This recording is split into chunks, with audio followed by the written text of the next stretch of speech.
a proposal in tribal council at that moment may not be the best way to go about vetting research. So they first created an IRB to cover both cultural and medical issues. About a year later, it was split up, and so we have the two different IRBs for our tribe. This is a present trend with IRBs being established with other tribal nations across the country.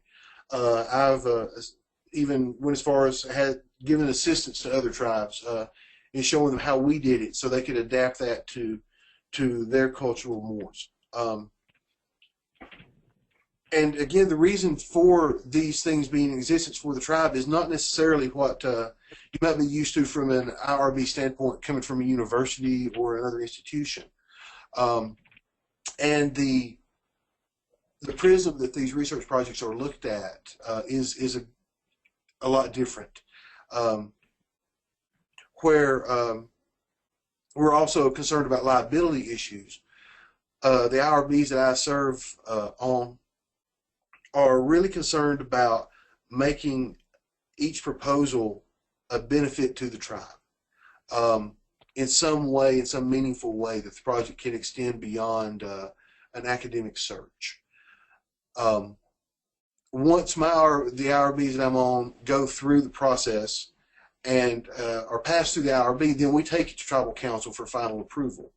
But the tribal council trusts that the IRBs that they have established will do a lot of the vetting before it ever gets to their desks. I hope y'all are laughing when you see that, because I can't hear you. I think it's very important to understand up front that every tribal nation that I've ever been around and worked with, everybody loves to laugh. Everybody loves to joke. So a sense of humor is a requirement to work within a reservation if you're going to be working with tribal members or citizens or whatever the terminology that that particular tribe uses for its members. Also, and this may be as important as anything else that we go through with this presentation, is a sense of humor plus a thick skin. I can't stress that enough. Again, not claim to represent all American Indians across the country, but within our culture and within our traditions, teasing is used not as a mean-spirited way to chastise someone, but as a way to show approval of somebody. If somebody is comfortable enough, especially an elder, is comfortable enough to make fun of you, then that means that they are comfortable enough to open up and accept you as not necessarily as a part of the community, but as a friend of the community. I've known of a few instances where researchers and scholars came in that ultimately shown and demonstrated they did not have a thick skin. They were a little more sensitive. And they had a really hard time in the community because everybody wanted to tease them and rib them a little bit. And they just didn't quite know how to take it.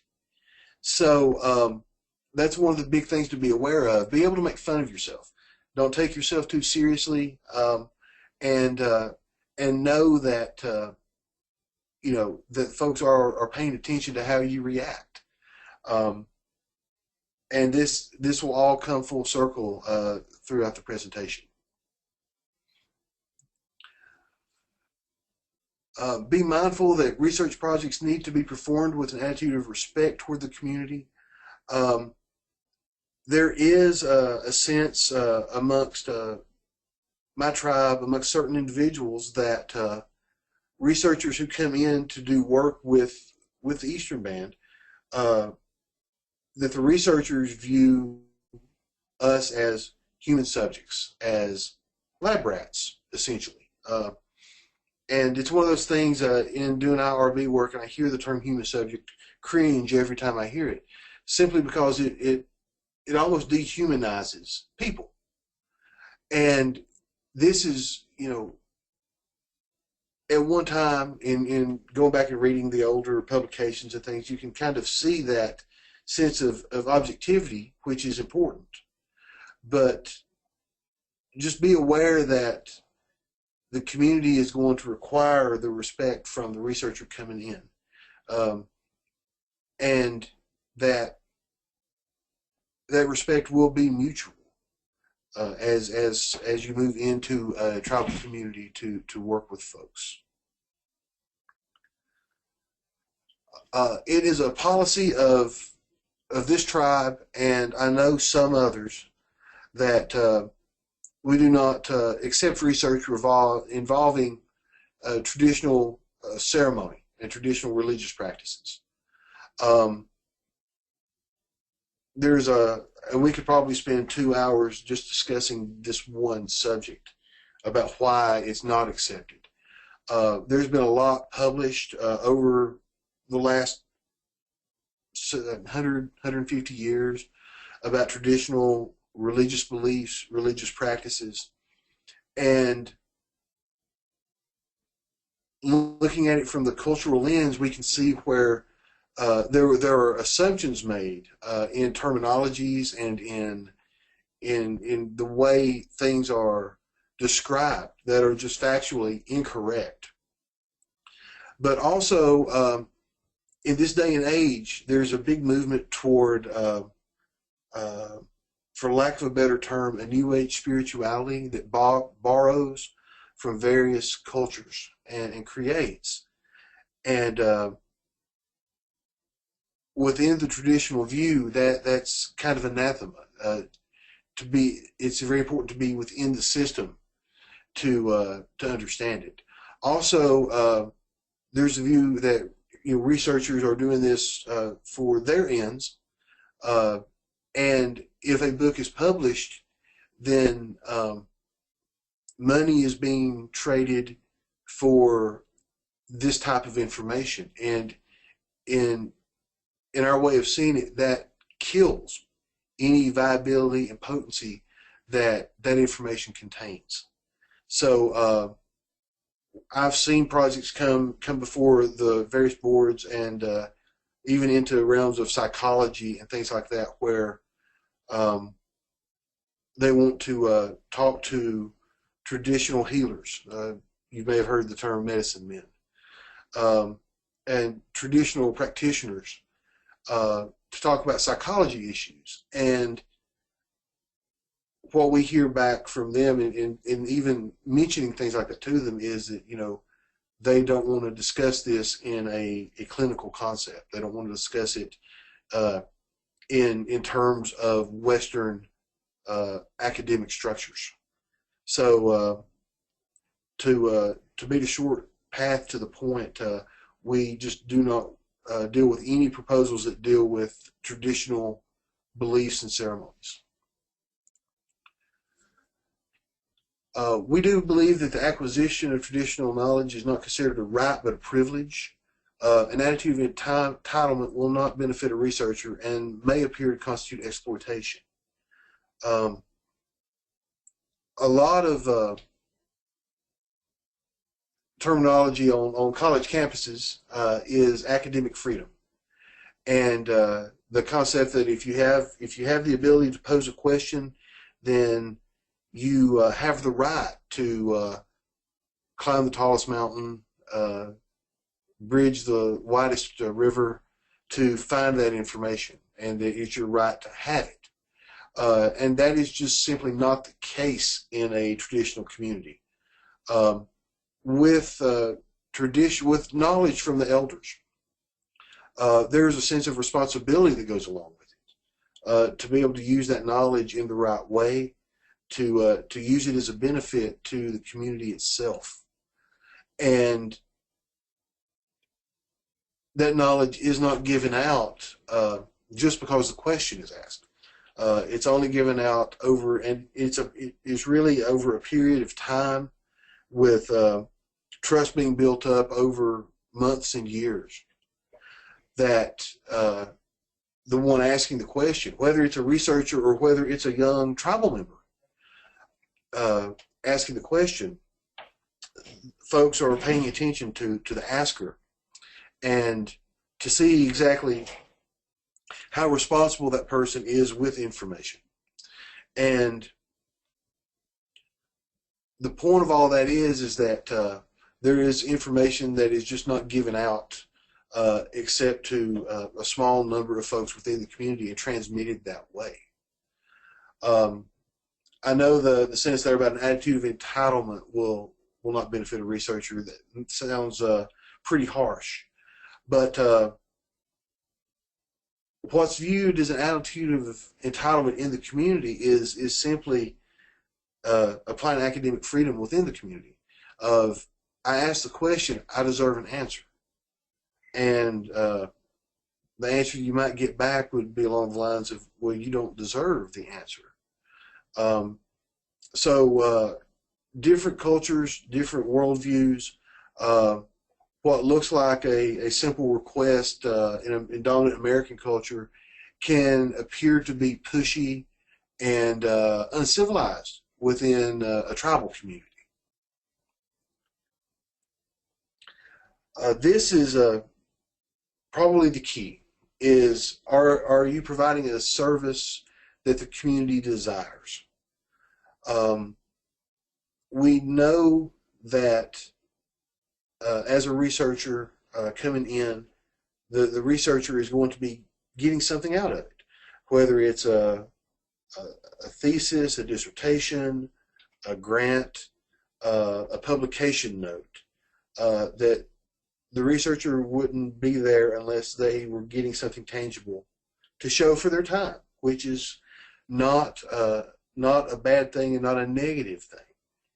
But the question then becomes paramount of what is the community getting in return.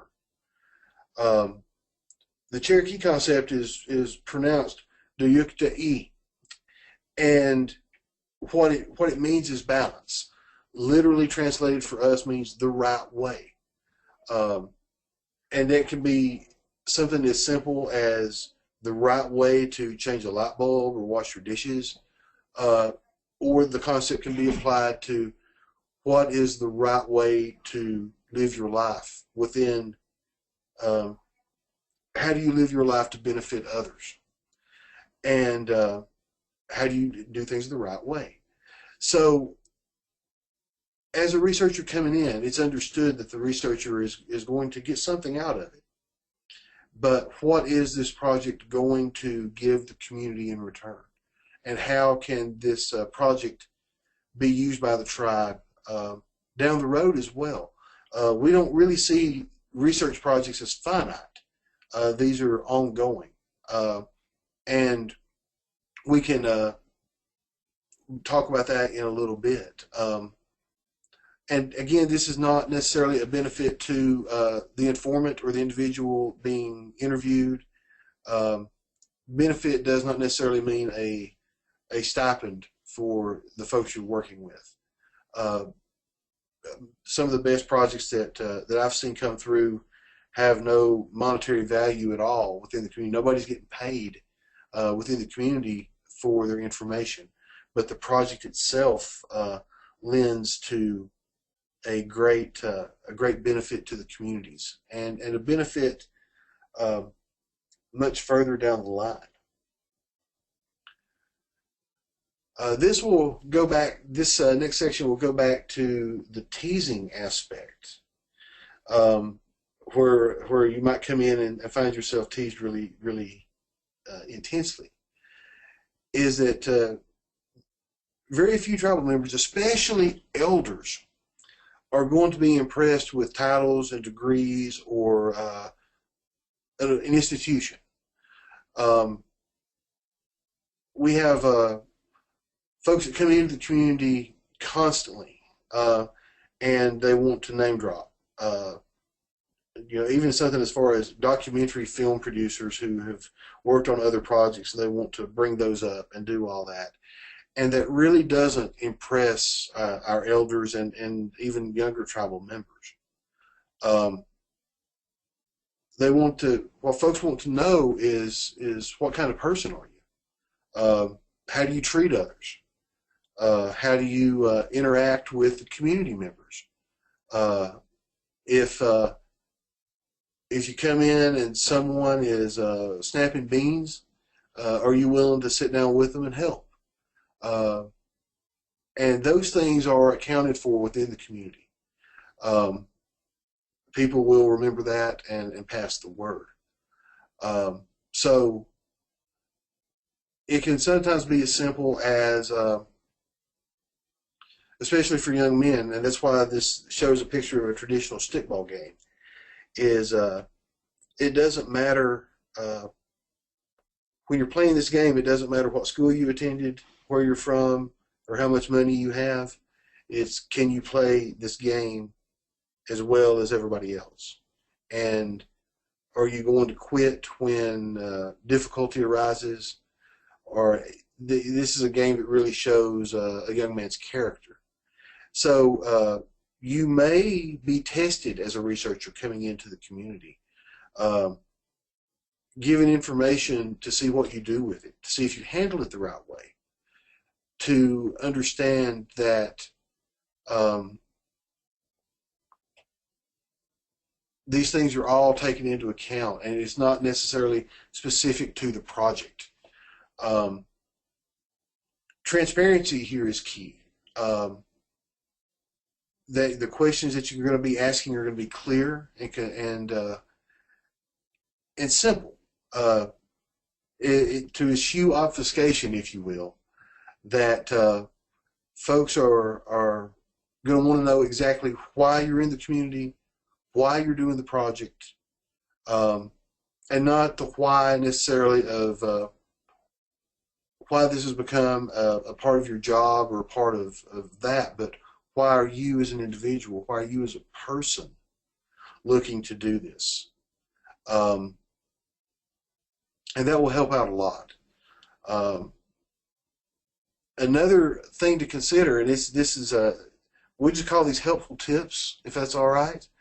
A lot of tribal members do not trust people, especially the older generation, do not trust people in suits. They don't trust people in ties and things of that nature. More formal dress is will get you untrusted quicker than anything else. And the reason for that is that when they were young, these elders were picked up by Anglo-Americans wearing suits and ties and taken to boarding school. They were taken away from their families. In some cases, this was the first contact that these folks ever had with someone, I hope I don't offend anyone by saying it this way, because that's not my intention, but the first time they ever saw a white man was when one showed up at their door and took them away from their mom and dad. And that's imprinted, and that's deep. And it's those ideas that get passed on to the next generation and the generation later. So they have a deep ingrained fear of people that show up wearing a suit and tie. The same can also be said for even the language that we use. With what folks will say is using too many big words. A healthy vocabulary is a good thing, but when it can be construed as an attempt to talk over someone's head by the listener, then they're going to be defensive about that, and are not necessarily going to be very helpful to what you're wanting to do. They want everything they want to be approached very, very simply and directly and as honestly as possible.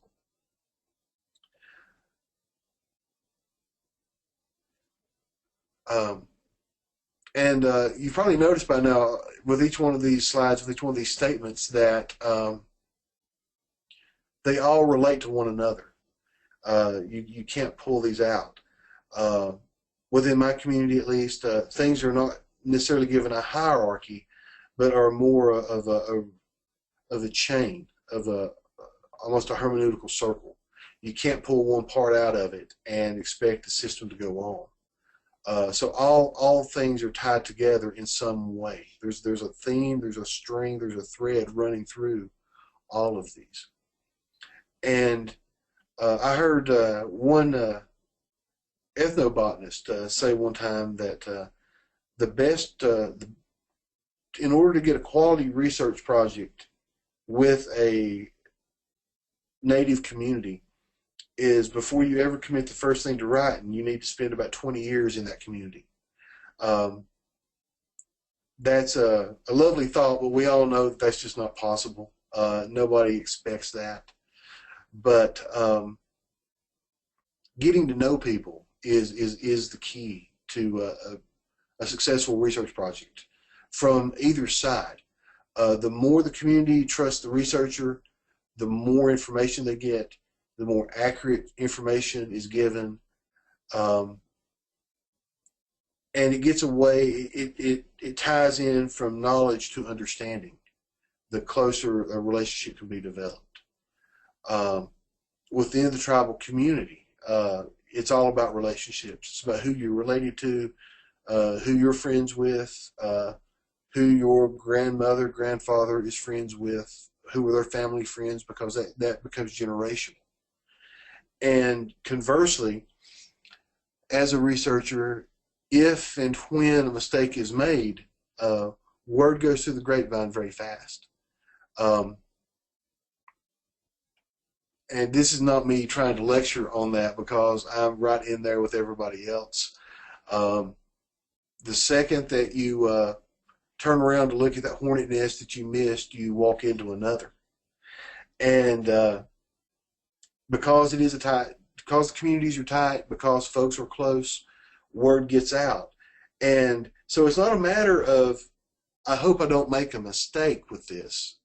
It really, truly is a matter of how you can recover from it when it happens.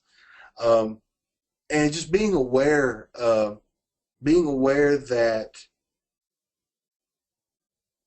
it is a different culture, and words may mean something in a community that they don't mean in the rest of the world. It's all about interpretation. So the only way in order to learn about that is to spend time with folks and to get to know them, get to know where they're coming from, know their background, and that will lead to greater success for the research project.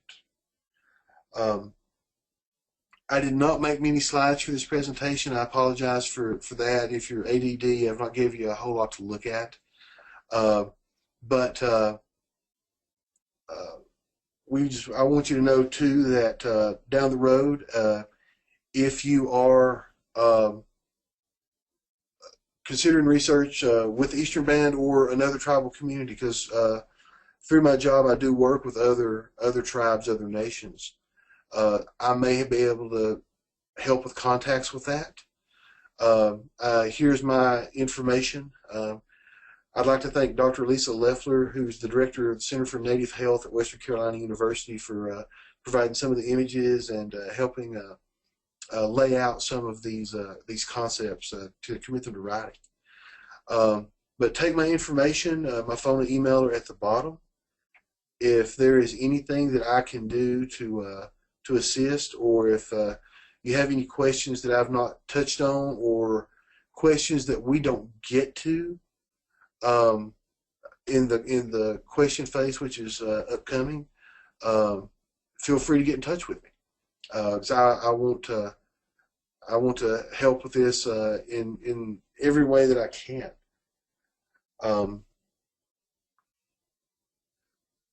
So now we'll move to the questions. If you have any, now would be the time to send them in, and give y'all a few minutes to do that, and we will go from there.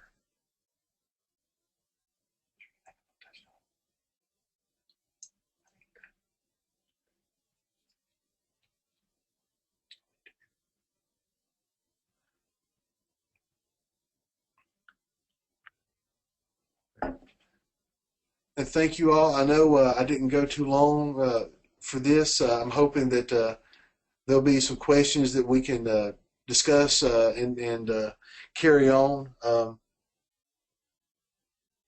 Thank you all for joining this because it shows that you're interested, and hopefully the questions will give us some time to look at these things a little bit more in depth.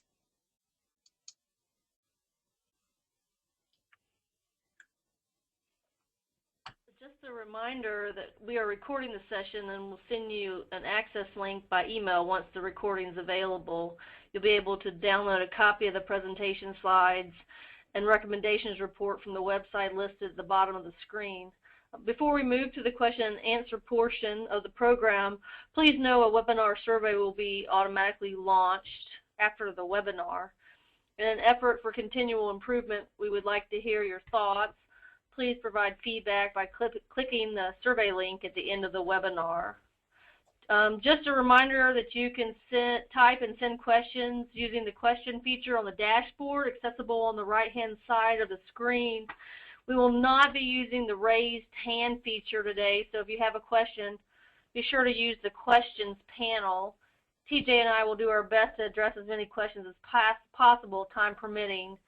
And I'll go ahead and pose a question to get things started, if that's okay.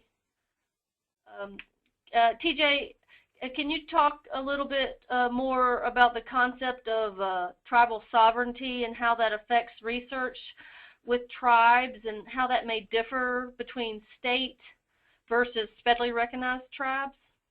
Sure. And that is something to definitely be aware of, is that of the earlier slide showing 566 federally recognized tribes, that is 566 sovereign dependent nations recognized by the United States of America. It is a legal term, and there's a whole lot of philosophy dedicated to defining what sovereignty is, even up to this day, and how that reacts. Ultimately, the practical application of sovereignty is that with the Eastern Band, we're located in Western North Carolina, but we are not subject on our land base to state laws, excepting interstate travel. So license plates and tags and all that have to go, we have to get state tags. But our laws are very close to the state. It's not that we're trying to operate as a separate country. But all of our laws fall under the purview of the federal government. So the Eastern Band cannot pass any law that goes against federal law. That's not necessarily the case as it relates to the state. Some laws can be different. But for us, in an attempt to try to get along as best we can, most of our laws mirror that of the state and fall under the federal law. So if we don't have a law in place governing a situation or an issue, then we simply look to the federal precedent, and that establishes our law for us. But what that means is that the tribes do have a sense of control on their land base. That the concept of sovereignty is basically that they can determine for themselves what they want and what they don't want. In regards to research, that goes back to getting that permission from tribal council, or permission from what other institution that has been established to give that permission. There's still many tribes who don't have IRBs, but they may have a cultural resources office. Some tribes only have these things for medical purposes. So it's up to the researcher to find out exactly what the policies that the tribe has in place before you ever start your project. It's very important too, as you're preparing for a research project, is to make sure that you give yourself a good deal of extra time. Simply because these things are a process. Our tribal council only meets once a month. And so we say for research involving the Eastern Band, give at least 3 months from the time you engage the research process to the time you get permission, because it will have to go through, somebody's going to have to see it, someone is going to have to take it to tribal council, which means scheduling. I'm sure everybody that's listening to this has tried to herd the cats of the committee. Everybody's busy, and trying to get everybody to meet, it can be difficult sometimes. So our committees get together, we meet, and then once it's there, then we set time for tribal council. But ultimately, that's how most all of these projects are handled within tribes. Ultimately, with their tribal council or whatever they call their legislative body. Now, state tribes, by and large, do not have a land base, and that may be one of the main drivers of considering the concept of tribal sovereignty, is that there is a land base to establish that sense of sovereignty. It's the land base that sets up jurisdictional issues, that drives tribal nations to create their own laws, to have their laws with their police force, to enforce them with tribal courts to adjudicate anything that happens negatively. So state tribes may not have an IRB that is required. As a state tribe, their governing bodies, legislative, executive branches, are not recognized by the United States of America. That's the difference between a federally recognized tribe and a state recognized tribe. So, if you are going to work with a state recognized tribe, you still want to go into that community and find out their process, their policies within the group, because as a state recognized tribe, they have to have their form of government established as well. It's just that the main policy differences are that for a federally recognized tribe, for a tribe to be federally recognized, you first need to, the tribe has to show a history of treaties with the United States of America. So it will go back to the 18th century. And the state doesn't necessarily have those same requirements that the federal government does. But, and this may transcend race, color, and creed. If as a researcher you're coming into a community to do work, you need to, learn about the community's protocols. Because ultimately, whether we're talking about if we're talking about sovereignty and the big issue as a federally recognized tribe and all that entails, it still breaks down to communities. And so it's still that very personal connection that a researcher will have with the folks that they're working with. I'm trying to avoid using that term research subject. But to work with the folks instead of working on them is something to really keep in the forefront of your mind.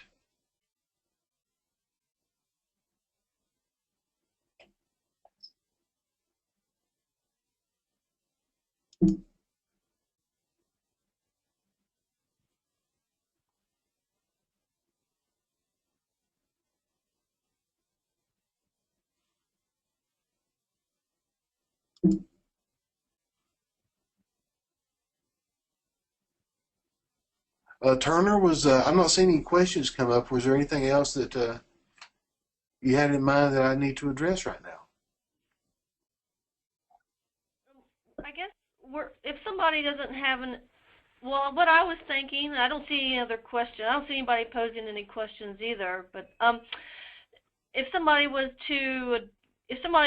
doesn't have any pre-existing relationships with a Native community, and they're just approaching a community cold, where do they start? I mean, where would you recommend that they start? Where do they go? As you're saying, to start asking questions. So maybe if they're on this webinar and you've been graciously offered to help, if you have relationships with other communities, maybe they could talk to you, and maybe you could point them, say if they're interested in a particular tribal community, they could maybe reach out to you and say, hey, I'm interested in talking to the Choctaw. Can you make a recommendation? Maybe you could do that. Is one possibility. What if it's a tribe that you don't have a relationship with and you can't point them? What would you say generically? Where should they start? Probably the best place would be to find whatever their point of public interaction is. If that community has a museum, if there's in Cherokee, there's a museum of Cherokee Indian, and the museum will talk to folks, get their information, and then forward it to me to talk about research. And pie in the sky, every tribal nation would have their own museum to celebrate their history and their culture, but resources being what they are, I know that's not the case. Usually there is a tribal operations center, the council house, whatever they call their legislative body, and wherever that's located.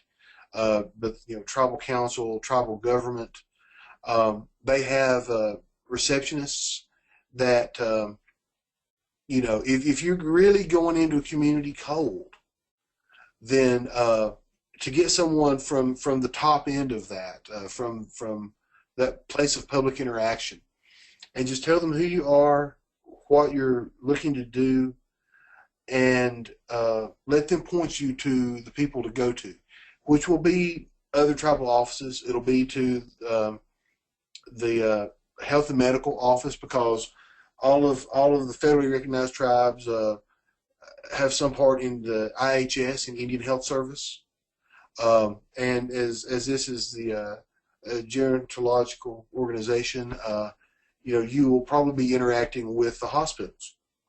So I would start with their health and medical offices and find out, and it's going to take a little bit of time. It's going, very rarely will you be able to get to the person you need to talk to right off the bat. So it will require some patience to get to the right person. And some of what that can be is a lot of tribes have a lot of tribal employees. They have a lot of tribal offices. If you hadn't noticed, through the IRB process, we have our own version of red tape, and we really do enjoy that pun. But we do have a bureaucracy, and sometimes in a bureaucracy, the right hand does not know what the left hand's doing. So it takes a little time within the tribe to find out amongst themselves who the right person to contact is. So that, again, build that extra time into the front end of your project. Make sure that you give yourself some elbow room there, because you just count on delays. Not that there's anybody working against you. There's nothing nefarious behind that. It's just sometimes folks are going to need to. Folks within the tribe are going to need to find the right person to consult. Thanks. I do see a question posed from Lonnie Nelson, and he asked, what are some of the primary needs of the Eastern Band of Cherokee Indians that might benefit from intervention research at this time?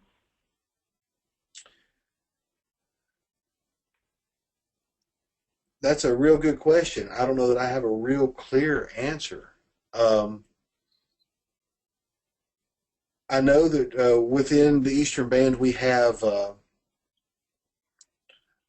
several substance abuse programs of various organizational structures that are working toward intervention modes. And I hope I'm talking about the same type of intervention that I'm really not sure. However, I can give Lonnie the contact information to the Health and Medical IRB director, who could maybe discuss that and give detailed specifics. The reason I'm on the Medical IRB is simply is because I am Cultural Resources Supervisor for the tribe, that to make sure that any of the research projects do not violate tribal protocols in a traditional way, to ensure that there's nothing going on, that no research that's going to be insensitive to the culture.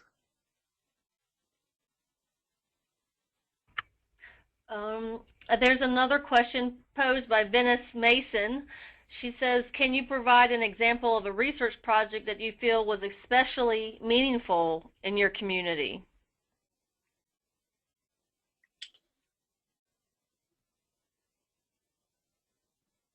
This is not a medical research project, but this is one that I just replied to yesterday afternoon, that is coming out of East Tennessee State University, and it's a survey of college students who are looking to, the survey itself is looking to see how students fit in at a college campus, because if kids are feeling isolated, if they're feeling outside of the group, they're probably not going to perform as well. So this is a project that we're going to see being working with the tribe's education program, with a couple of local universities and tribal members who have positions at these universities, to get the survey out and look at it in a quantitative fashion, to see exactly what services the schools, the tribe, the communities involved can do to see that the students can succeed in in college, and hopefully go on to graduate school even, and really to help them succeed in that environment, because the college campus environment is totally different from the tribal community that they come from. So she's come in and worked, and we're hoping that she will develop some of the questions that come into this project from conversations that we've had. The earlier question was a wonderful question. What projects and services does the tribe need?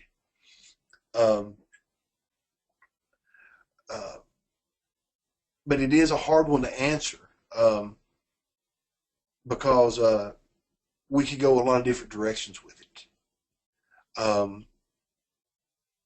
There's of course, with the medical, there's a lot of diabetes prevention programs and things of that nature. But one of the projects that came through last year involved working with youth, and it also involved their parents or grandparents, whichever one wanted to participate. And they have classes, not on a regular fixed schedule, but every month or two. And they'll talk about if the children are overweight,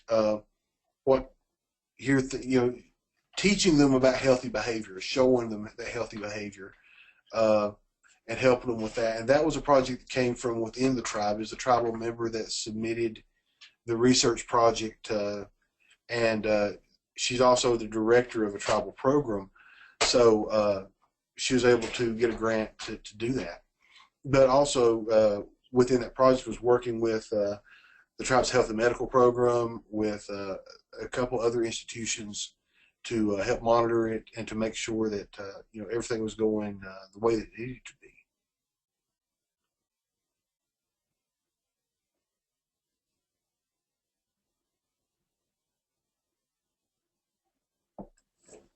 So I think maybe the best projects would be some that are kind of open-ended, that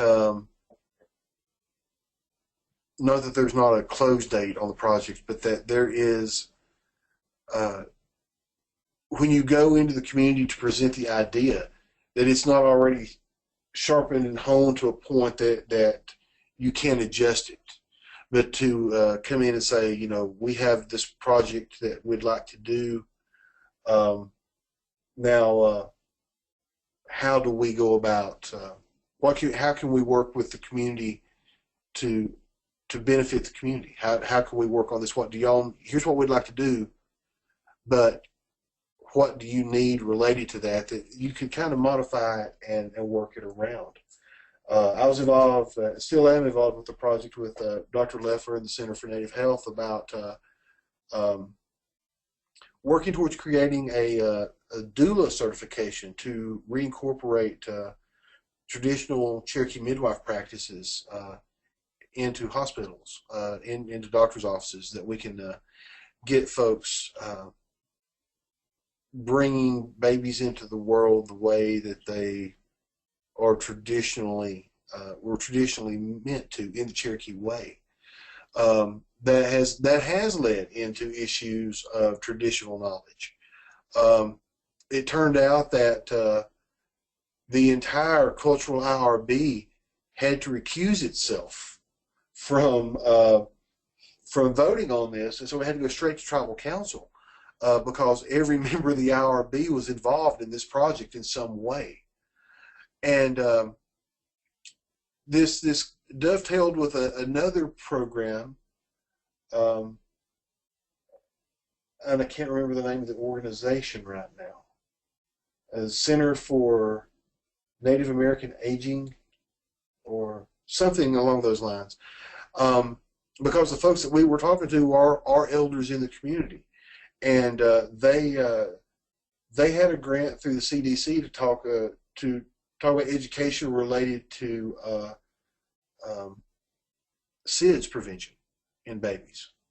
So we had a group of elders who were involved in a project, concerning women's knowledge. This project with SIDS came up that they wanted to interact with the Eastern Band in SIDS prevention.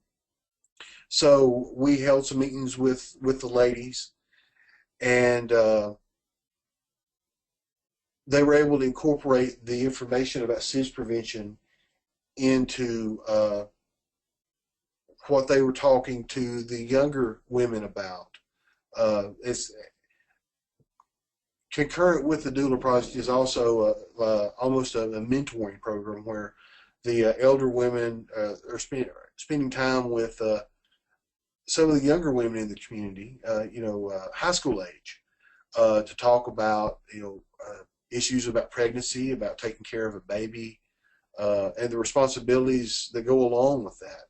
So what started as a project just about one subject, now we've incorporated various other projects into, and the ladies that are involved with what started out as a doula project, now we're talking about SIDS prevention. We're talking about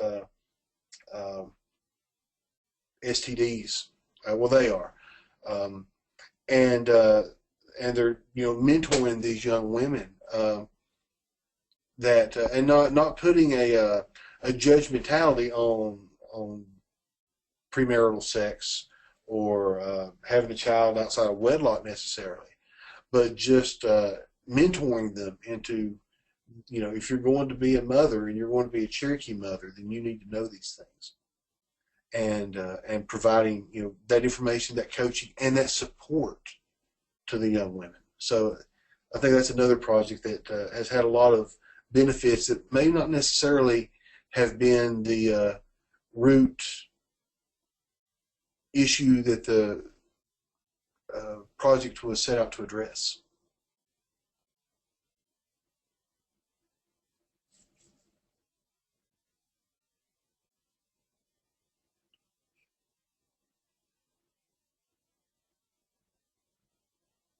I think that we're coming to the end of our webinar with just less than 2 minutes remaining.